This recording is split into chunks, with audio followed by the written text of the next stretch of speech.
Avatar: The Last Airbender is one of the greatest shows to ever grace this planet with its existence. I feel like if anything was ever an objective statement, it's that sentence right there. And it's okay if you don't agree with this or get the Atla hype. You're entitled to your opinion, but your opinion do be kind of trash though. And with a great show comes great characters. I think a lot of people can get behind me when I say that Zuko is arguably the best character in the Atla universe. So come with me as I tell you a tale of the Fire Prince and redemption. Welcome to my first character analysis video. Chapter 1. I need to capture the Avatar! Zuko starts off as the antagonist of the show. At first glance, he's your clear-cut and dry villain who wants to capture the good guy because reasons. And over the course of the first few episodes, the show leads you to believe that Zuko bad, Fire Nation bad. He is this force of evil that hunts the Avatar through thick and thin, burning villages, hiring pirates, chasing down the world's singular hope for salvation. When you really think about it, that is something that is inherently evil, right? But as with life, things are way more complex than that. And they do hint at depth with his first confrontation with Zhao, with us discovering that he was banished. It leaves you asking questions like, what did he do? I mean, it's the Fire Nation. If he did something bad enough for them to banish a prince, it must have been pretty bad, right? But they never really explore it. And we're left to this two-dimensional character with a very one-dimensional goal. That is, however, until episode 12. Chapter 2. I've always had to struggle and fight, and that's made me strong. Zuko convinced his uncle Iroh to let him into a war meeting. And when the good-natured kid saw the general's plans to sacrifice army recruits, he spoke up against it. In doing so, he disrespected the Fire Lord and was scarred and banished for it. Sent on a fool's errand to find someone the world didn't even believe existed anymore. So basically, he wasn't supposed to come home. While this is something that all of us know, it is very important to understanding Zuko. However, it is not the starting point, it is the tipping point. We learn in Zuko alone that his father's animosity towards him was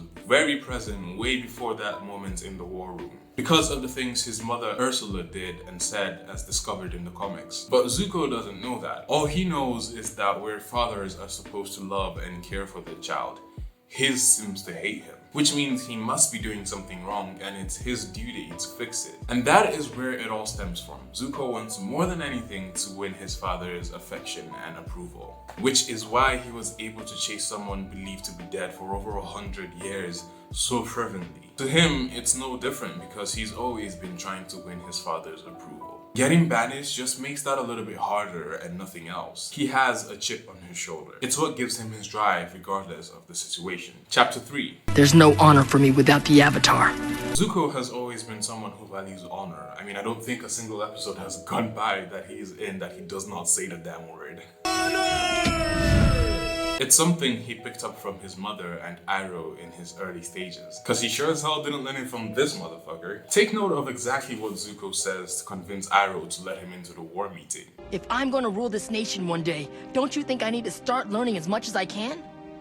He wants to be a good leader to his people, and he probably looked up to his father in that regard. Remember the chip on his shoulder? Maybe if I can be as good a leader as that, he'll finally approve. Imagine what happens when you look up to someone that much, and the one person instilling good values into you gets removed from the equation. Honor becomes whatever Ozai deems it to be. It's honorable to be cold and unfeeling. It's honorable to sacrifice others for the sake of your goal. It's dishonorable to speak out of turn. In fact, so dishonorable that you have to be severely punished for it. Zuko's struggle has always been one of nature versus nurture. Surprisingly enough, it's not his nature that is a problem. It's nurture, the things his father wants from him, demands from him. The good inside fighting to stay alive under Ozai's dominion. And that's most apparent in chapter 4. I know my own destiny, Uncle.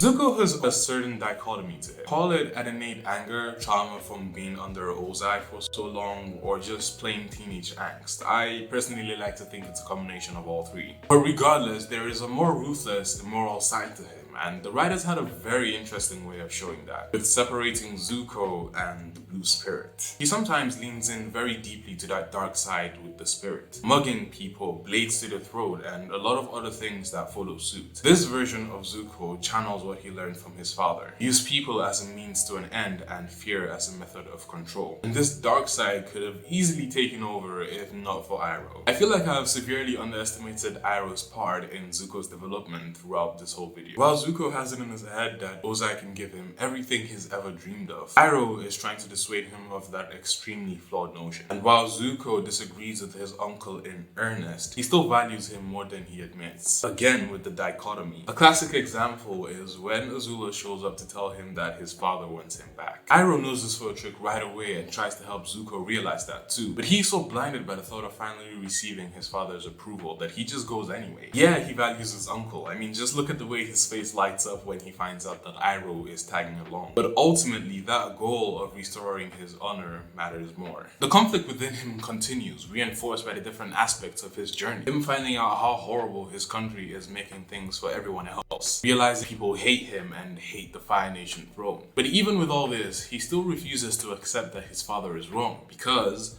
honor is what Ozai deems it to be. I think season 2 Zuko is my favorite because it's here you really start to see how the different aspects of his personality came into being and how they play off of each other, intertwining, forming new branches, and then combining again. All of this starts to give the impression of a very complex human being, a very real and complex human being. The conflict comes to a head when Iroh confronts him and he releases Appa instead of capturing the bison for himself. He physically falls ill from the disparity between his mind and his actions. Talk about conflict. But then he wakes up and everything's okay now. All that struggle, everything we've gone through to get to this point for this, feels kind of anticlimactic, doesn't it? But he's good now, I guess. No, they lulled you into a false sense of security. The real head of the conflict happens in the split second when he bursts into the cave and he hovers between Aang and Azula. In that singular moment, you think maybe, just maybe, he finally understands. And then his eyes flicker towards Aang and you know he's let his father win again. And like Iroh, you're not even mad. You're just disappointed. Chapter 5. I'm angry at myself!